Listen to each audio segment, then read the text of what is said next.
Dans la vidéo précédente, on a fait le tour des méthodes inefficaces, voire carrément néfastes, pour lutter contre les limaces. Et si vous ne l'avez pas encore vu, je vous recommande d'aller jeter un œil avant de continuer ici. Petit récapitulatif rapide pour les impatients. Les barrières, ça ne marche pas, et certaines peuvent même être toxiques pour les plantes et votre sol. Les pièges à bière, ils attrapent quelques limaces, mais la plupart repartent après l'apéro. La fécule de maïs ne fait pas exploser les limaces en popcorn. Les plantes répulsives ne repoussent personne, et certainement pas les limaces. Quant aux cachettes et au ramassage manuel, on a autre chose à foutre. Tout ça, c'est ce qu'on appelle des solutions de grand-mère, autrement dit des foutaises. Et les grand-mères n'y sont pour rien. Faudrait voir à pas vous faire avoir. Mais alors, qu'est-ce qui fonctionne vraiment? Ah, enfin! T'es pas patiente, hein? Bon, voyons quelles sont les 3 seules solutions réellement efficaces pour s'en débarrasser proprement et durablement.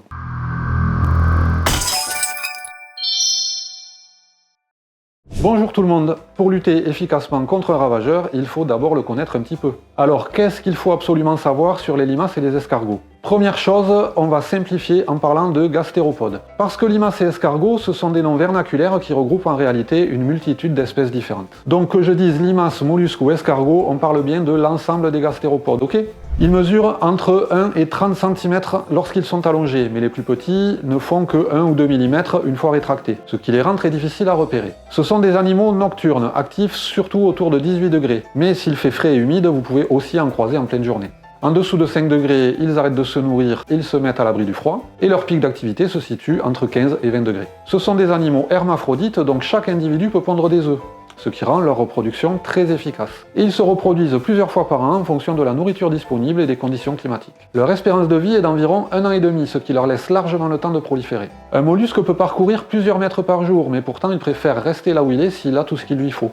De la nourriture, des cachettes et pas trop de concurrence. Certaines espèces sont plus voraces que d'autres et donc plus ou moins problématiques.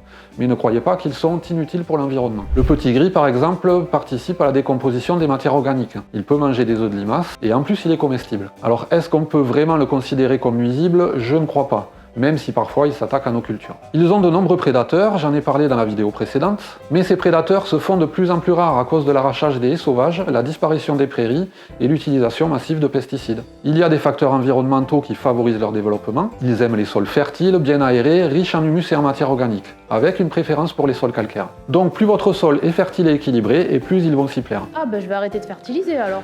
Non mais c'est toujours mieux d'avoir un sol fertile et équilibré. La paille est également à double tranchant. Elle a énormément d'avantages, mais elle offre aussi un abri géant pour les limaces. Même chose pour les herbes hautes, les sauvages ou encore les tas de branches. Tout ça favorise leur développement. Dans la vidéo précédente, je vous disais de laisser des zones comme des sauvages, des tas de branches pour encourager la présence des prédateurs. Et voilà que je me contredis en vous disant que ça favorise aussi les limaces. Ben oui, il n'y a pas de prédateur sans proie, je l'ai dit aussi. Voilà, on a fait le tour des points essentiels sur le comportement des mollusques. Vous avez tout retenu? Moi, je retiens surtout que c'est chiant les limaces. D'accord, bon, jusqu'à présent, on a été gentil avec les limaces. Maintenant, on passe aux choses sérieuses. Qu'est-ce qu'on a d'efficace? Dépêche-toi, mes concombres ils se font bouffer là. Gardons quand même à l'esprit qu'on ne peut pas les exterminer complètement.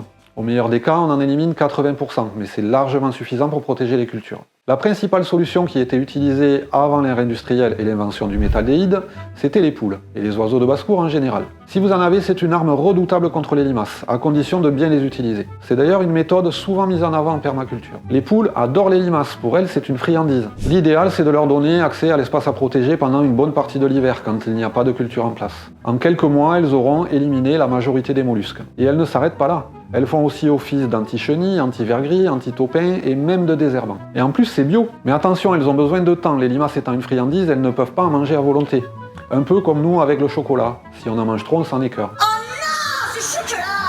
Donc il faut les laisser gambader le plus longtemps possible avant de commencer vos cultures. Assurez-vous qu'elles puissent aussi explorer les alentours des zones à protéger. Ça évitera que les limaces restées en périphérie ne réinvestissent les lieux trop vite. Pas de poules dans un espace déjà cultivé, donc si vous avez des cultures en cours, il faut s'organiser de façon à les protéger et donc avoir des filets amovibles. Et ne pas en avoir des deux côtés du filet, sinon elles vont tout défoncer. Tenez compte aussi du fait que les fientes contiennent beaucoup d'azote.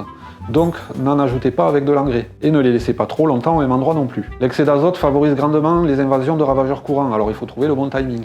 Assez longtemps pour qu'elles nettoient, mais pas trop pour éviter l'excès d'azote. Et par contre, elles ne se contentent pas que des nuisibles, elles mangeront aussi des vers et des insectes utiles.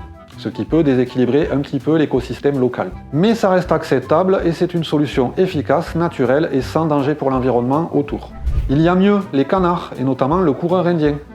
Parce que d'une part, il fait moins de dégâts sur les cultures, mais surtout, pour lui, les limaces ne sont pas une friandise, mais bien un plat principal. Donc ils peuvent en manger à volonté, sans se lasser. Oui, mais moi j'ai pas de poule et encore moins de canards. Et mes concombres, ils sont déjà plantés et là, ils se font bouffer. La seule solution efficace pour toi, ce sera le nématode. Parce que les granulés à base de phosphate de fer, dont on va parler après, que tout le monde connaît, sont à utiliser en prévention. Et je vais vous expliquer ça aussi après. Les nématodes, ce sont de microscopiques vers parasites. Il en existe des milliers d'espèces, certaines s'attaquent aux végétaux, d'autres aux insectes, aux vers, et même à ceux qui nous intéressent, les gastéropodes. Ici, on parle d'un spécialiste des mollusques, le Phasmarabithys hermaphrodita, ou pour faire simple, le nématode PH. C'est un prédateur naturel des limaces. Le cycle de vie de ce nématode est un petit peu surprenant. À leur stade juvénile, ils vivent dans le sol. Leur système digestif est alors colonisé par une bactérie. Une fois bien colonisés par cette bactérie, ils partent à la chasse aux limaces. Et ils les pénètrent par les pneumostomes, l'orifice respiratoire des limaces. Quand vous les achetez, ils sont à ce stade, prêts à attaquer. Là, dans le corps de la limace, ils libèrent leurs bactéries, qui se multiplient rapidement et digèrent littéralement la limace de l'intérieur. Résultat, septicémie et mort rapide du mollusque. Les nématodes adultes se nourrissent ensuite du cadavre avant de produire une nouvelle génération de juvéniles, et le cycle recommence. En laboratoire, les nématodes contaminent 100% des diverses espèces de mollusques sur lesquelles ça a été testé. Mais en conditions réelles, on détruit environ 70% d'entre eux seulement. Coup de bol, ce sont les espèces les plus voraces qui sont le mieux contaminées par les parasites. Son efficacité dépend surtout de la façon dont on l'utilise. Le traitement s'applique en début de printemps. Température du sol entre 5 et 20 degrés, idéalement autour de 10-15. Sur sol humide, évidemment, le nématode se déplace dans l'eau. Sans eau, il ne peut rien faire. Regardez la météo, s'il ne pleut pas, il faudra arroser. Ça s'achète sous forme d'une poudre. Diluez simplement la dose indiquée dans un arrosoir propre rempli à moitié et finissez de remplir l'arrosoir. Mélangez doucement pendant 2 minutes et c'est prêt.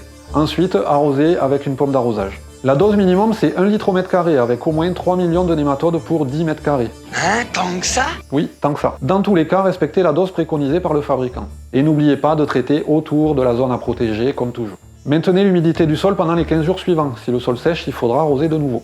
Pour toi ou pour vous, si vous vous faites bouffer les légumes, comme les limaces sont déjà dans les plantes, vous pouvez en mettre dans un pulvérisateur, propre évidemment, et asperger directement le feuillage, en plus de l'arrosage. Ne mettez pas trop de pression dans la cuve du pulvé, ça peut les écraser, pompez juste un tout petit peu. Et faites ça un jour où ça va mettre plusieurs heures à sécher.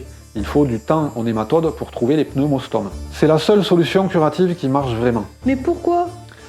Parce que si les limaces sont déjà dans tes plantes, elles vont pas descendre pour manger le granulé. Le concombre, c'est vachement meilleur que le granulé anti-limaces, faut bien comprendre ça. Bon, les nématodes, elles agissent pendant environ 6 semaines. Après ça, leur population chute naturellement. Si les dégâts persistent, il faudra réappliquer le traitement. C'est une solution ultra ciblée et totalement écologique. Pas de risque pour les autres organismes, ni pour l'environnement et ni pour vous. En plus, ça détruit même les limaces inactives, enterrées dans le sol ou à l'abri sous une cachette. Par contre, il y a un petit hic, le prix. Un traitement coûte environ 25 € pour 40 mètres carrés, et ça ne couvre qu'un seul passage. Alors pour de petites surfaces, pourquoi pas, mais au potager, on cherche normalement à produire des légumes sans exploser le budget. À ce tarif, vos légumes vont vous coûter très cher. Cela dit, si un jour le prix baisse, peut-être grâce à une demande plus forte, je serai le premier à utiliser cette solution. En attendant, je préfère me tourner vers des méthodes plus accessibles. Ouais, donc tu dis que je suis obligé de me ruiner en fait. Si tu veux sauver tes concombres, apparemment ils sont déjà morts, mais bon. Quand on plante ou quand on sème, c'est pas la peine de se demander s'il y aura des limaces ou non. Il y en aura, certaines années plus que d'autres, mais il y en aura, c'est sûr. Donc la prochaine fois, agissez en prévention. Et donc, si vous n'avez pas de poule et que le nématode c'est trop cher, il vous reste la dernière solution, les granulés à base de phosphate de fer, ou plus précisément d'orthophosphate de fer. Qu'est-ce que c'est que ce truc? J'ai déjà dit qu'avant, à l'époque de nos grands-mères, on utilisait du granulé à base de métaldéhyde, une molécule chimique qui tuait les limaces par la déshydratation. On l'utilise toujours en agriculture, mais pour nous, amateurs, c'est fini. C'est efficace, mais dangereux pour la faune auxiliaire et la santé, surtout si c'est mal utilisé. Avec le métaldéhyde, on retrouvait des limaces mortes et des escargots partout. Preuve visible de leur efficacité. Le phosphate de fer, lui, agit différemment, il coupe simplement l'appétit des limaces. Une fois les granulés ingérés, elles s'enterrent et meurent de faim, sans laisser de traces de bave ou de cadavres. C'est tout aussi efficace, mais certains jardiniers pensent que ça ne fonctionne pas, faute de preuves visibles. Bien souvent, ce qu'on observe nous trompe. On croit que les pièges à bière ça fonctionne parce qu'on trouve des limaces mortes dedans, mais on ne croit pas au phosphate de fer parce qu'on ne voit pas les cadavres. Et pourtant. Alors par contre, le phosphate de fer a une faiblesse par rapport au métaldéhyde, qui lui est hydrofuge. Sous la pluie, il se dégrade plus vite. Maintenant, est-ce que ça respecte vraiment l'environnement? Eh bien, ça dépend. Ça dépend de vous, de ce que vous faites avec. Le phosphate de fer est une molécule que l'on trouve naturellement dans le sol, en faible quantité, mais il y est. Il peut même nourrir les plantes quand il se dégrade. Mais il faut respecter les doses et les bonnes pratiques. Un surdosage peut nuire à la vie du sol, y compris aux vers de terre. Mettre 10 fois la dose ne tue pas mieux les limaces. Ça pollue, ça gaspille et ça nuit à la vie du sol. Il faut suivre les recommandations du fabricant qui sont adaptées à la concentration du produit et à la taille du granulé. Et encore une fois, ne faites pas de barrière avec les granulés. Cette méthode concentre le produit sur une petite zone, endommage le sol et favorise le développement des moisissures, comme le marc de café. Et puis si vous faites des petits tas, il y a des chances que les animaux sauvages ou domestiques en mangent, et les enfants aussi. Et vous avez vu dans la première partie que les barrières, de toute façon, ça ne marche pas. Vous savez à quoi on reconnaît un bon et un mauvais jardinier ? Je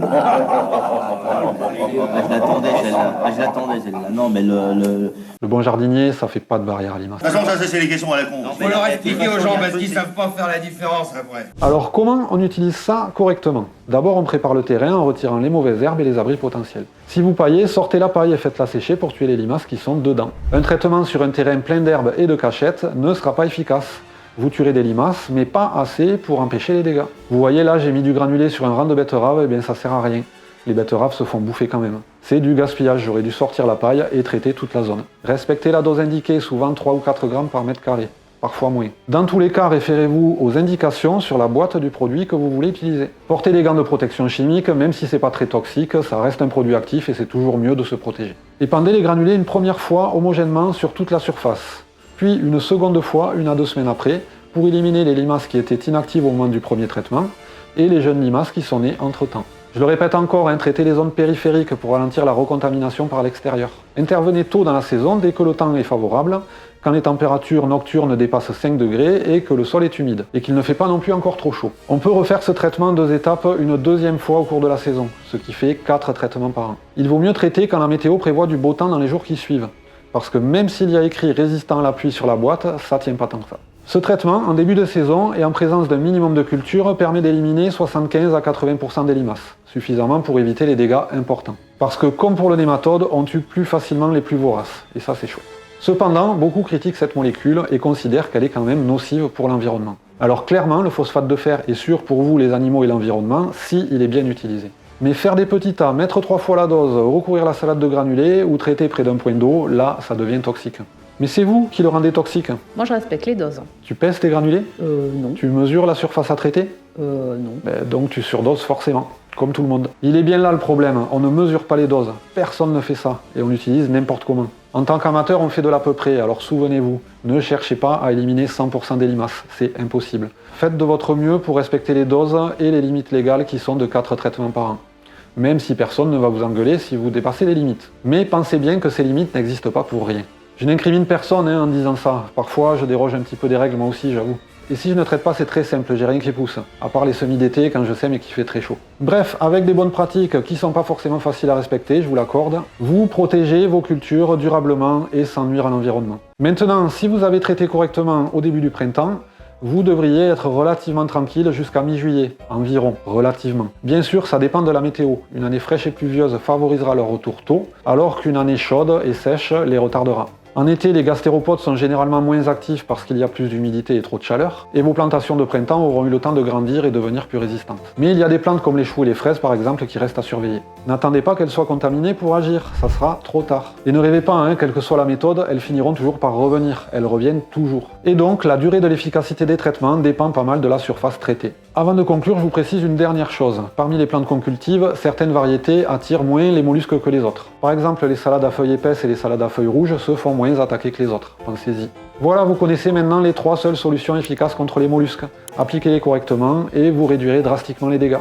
J'espère avoir apporté de la lumière sur votre jardin. Portez-vous bien. À la prochaine.